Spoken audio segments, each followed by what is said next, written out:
ஆன்மீக நண்பர்கள் அனைவருக்கும் அன்பு கலந்த வணக்கங்கள். இன்றைக்கு நாங்கள் ஆன்மீகம் சம்பந்தமான பதிவில் குதிரை முகம் கொண்ட மாருதபுர வீகவல்லியின் சாபம் நீக்கிய இறைவன் என்னன்னு சொல்லி பார்த்தீங்கன்னா, இந்தியாவில் தமிழ்நாட்டில் மதுரையை அல்லது சோழ நாட்டை ஆட்சி செய்த மன்னனின் மகளாக பிறந்தவள் தான் பார்த்தீங்கன்னா மாருதபுர வீகவல்லியா.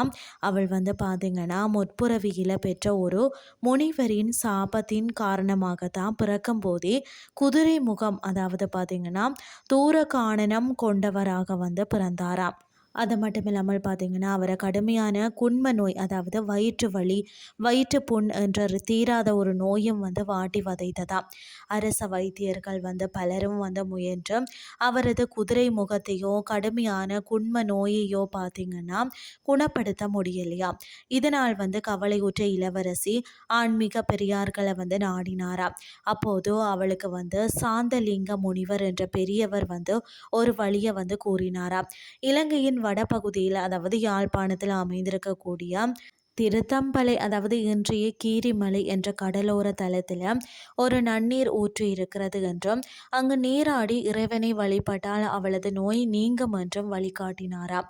முனிவரின் அறிவுரைப்படி பார்த்தீங்கன்னா இளவரசி மாருதபுர வீகவல்லி பார்த்தீங்கன்னா அதாவது தனது தோழிகள் மற்றது பரிவாரங்களுடன் கடல் கடந்து ஈழத்தின் கீரிமலை பகுதியை வந்தடைந்தாராம்.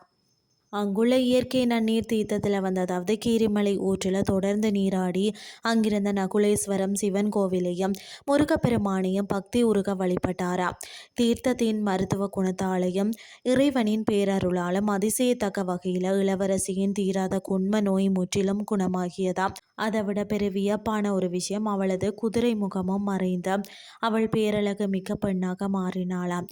தனது சாபம் நீங்கி மகா பேரழகு பெற்ற இளவரசி அதற்கு நன்றி கடனாக அந்த பகுதியில் முருகப்பெருமானுக்கு ஒரு பிரம்மாண்டமான ஆலயத்தை அமைக்க விரும்பினாளாம்.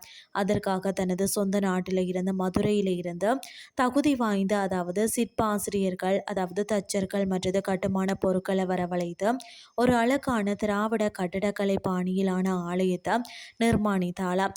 அந்த ஆலயமே என்று பார்த்தீங்கன்னா யாழ்ப்பாணத்தில் புகழ்பெற்று விளங்கக்கூடிய, அதாவது மாவீட்டபுரம் கந்தசுவாமி கோயிலாகும். அவள் வழிபட்ட வேல் இன்று அந்த ஆலயத்தில் மூலஸ்தானத்தில் இருப்பதாகவும் நம்பப்படுகிறது. இந்த அற்புத செய்தி ஈழத்தேசம் எங்கும் பரவியதாம். அப்பொழுது ஈழத்தின் கதிரமலை அதாவது கந்தரோடை பகுதியை ஆண்டு உக்ர சிங்கன் என்ற மன்னன் பேரழகு பொருந்திய, அதாவது மாருதபுர வீகவல்லியை பற்றி கேள்விப்பட்டு அவளை நேரில் சந்தித்தானாம். அவளது பக்தியையும் அழகையும் கண்டு வியந்த மன்னன் அவளை திருமணம் செய்து கொண்டானாம். அவர்களது திருமணம் பார்த்தீங்கன்னா அந்த கீரிமலை தீர்த்தக்கரையிலேயே மிக விமரிசையாக நடைபெற்றதாம். இதன் மூலம் நோய் தீர்க்க இந்திய இளவரசி ஈழத்து மன்னனை மணந்து அந்த நாட்டின் அரசியாக முடிசூடி கொண்டாளாம். இன்றும் கூட கீரிமலை தீர்த்தத்துக்கு செல்பவர்கள் நோய்களை குணப்படுத்தக்கூடிய அதன் மருத்துவம் மற்றது ஆன்மீக குணங்களை நம்பி அங்கு நீராடுவதை வழக்கமாக வச்சிருக்கிறாங்க. நம்பினோர் கெடுவதில்லை. இது 4 மறை தீர்ப்பு. இன்றைய ஆன்மீகம் சார்ந்த பதிவு உங்களுக்கு பிரயோசனமாக அமைஞ்சிருக்கும்னு சொல்லி நான் நம்புகிறேன். இதே மாதிரி மற்றொரு ஆன்மீகம் சார்ந்த பதிவோடு உங்களை சந்திக்கிறேன். நன்றி.